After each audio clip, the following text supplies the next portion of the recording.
Well, we should have kept our original language. Mr. Cummings. Thank you very much, Mr. Chairman.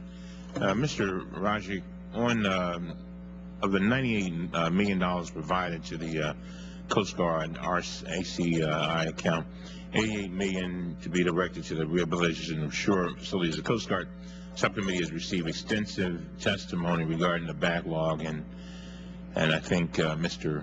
Labiando, who by the way, I agree with every syllable that he said, but I'm particularly concerned about housing. As I travel throughout the country speaking to Coast Guard personnel, one of the biggest complaints is housing. And I've told them that as a chairman, I am their #1 constructive critic, but I'm also their #1 advocate and cheerleader. And certainly if we don't, have housing for our people, it's kind of hard for them to be at their very, very best.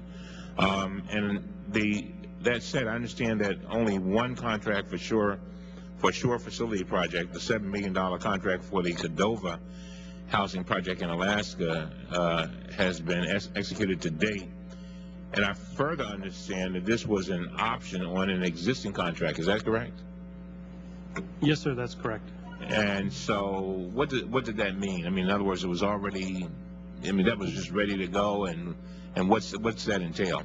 Yes, sir. There was a 4-phase project for the housing of the crew and family of the Coast Guard cutter Sycamore in Cordova.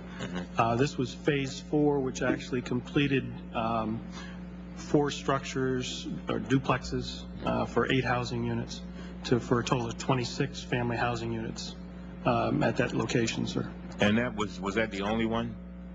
I'm sorry, sir? Is that the only housing project that... Specifically in terms of the family housing, yes, sir, that's the only project. The way we looked at this, sir, if I might, is there are 2 other aspects of providing housing, safe and capable housing for our personnel, sir, is the at Yorktown, where we have a training center.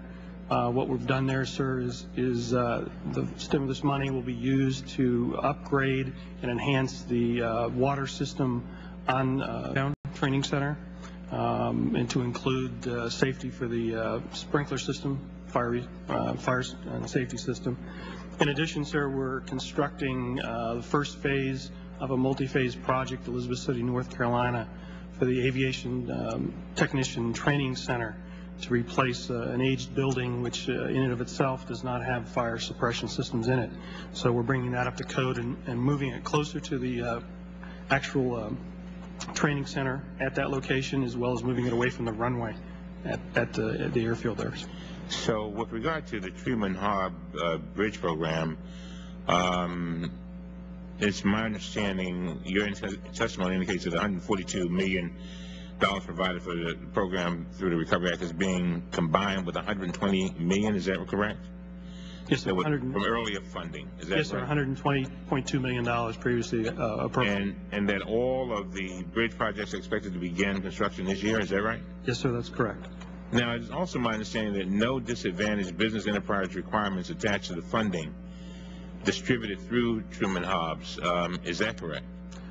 Yes, sir, unless it's, again, the bridge owner is the contracting activity in this particular case, and then we would reimburse the bridge owner. So the extent to which they award the procurement processes in the state in which they will conduct the business may have requirements for that, sir, but that's been incorporated. But there's nothing in particular here. Even if there is no specific requirements, is the Coast Guard making any effort to promote the use of disadvantaged enterprises on the bridge projects? And the reason why I ask you that is, you probably know, there was a scathing report about the Coast Guard with regard to their Office of Civil Rights, which was actually, the Coast Guard actually requested the report, and the report came back and had some very not so kind things say about the Coast Guard with regard to their Civil Rights Office. We've been able, with the help of our chairman and certainly Admiral Allen, to correct a lot of that. But I'm just wondering, is there any encouragement that goes out to trying to, although there's not a requirement, to at least suggest that some of these people look at disadvantaged businesses and give them opportunities? Sir, I don't know that there's anything specific. I think we're on each of these 4 projects, the program office is in constant dialogue with the bridge owner, and we'll continue to do that. If that's an area that we should take a look at, we'll go back and work through the program to do that, sir. I see my time has run out, and thank you, Mr. Chairman. We'll follow up.